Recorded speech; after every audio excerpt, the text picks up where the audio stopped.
Who is it? An Englishman, the conductor consulted his list. A.M. Harris. A name of good omen, said Porter.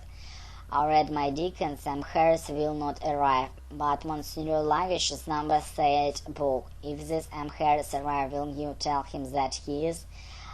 Too late, the bears cannot be retained so long. We will arrange the matter one way or another. What do I care for M. Harris? Monsignor, please, said the conductor. He spoke to Poirot. Porter directed him where to go. Then he stood aside from steps to let Poirot enter the train. To fit out, Monsignor, be called the end compartment but one. Last but last. Poirot passed the conductor with somewhat slow progress, since most of people traveling were standing outside their carriages.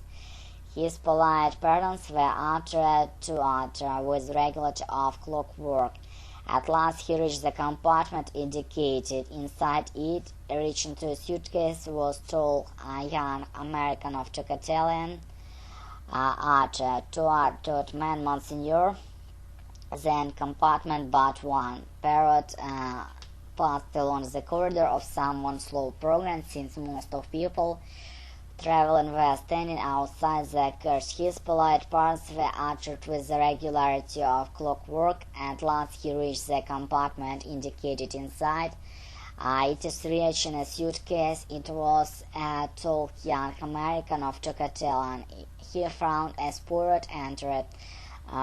Excuse me, he said, I think you've made a mistake. To make a mistake, then laboriously in French. Laboriously. Jack Roos, watches air. Parrot replied in English. You are Mr. Harris? No, my name is Mr. McQueen. Frowned laboriously. He frowned at Parrot and, excuse me, he said, I think you make a mistake. Then Parrot in French.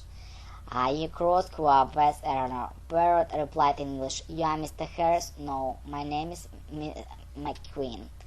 But at the moment the voice of Reagan Ltd. spoke.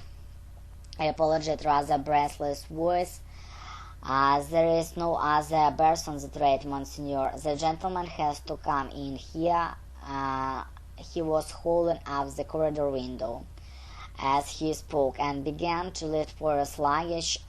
Voice shoulder breathless. But at the moment the voice of the wagon conductor spoke from over Poirot's shoulder, an apology, rather breathless voice. There is no other berth on the train, Monsignor. The gentleman has to come in here.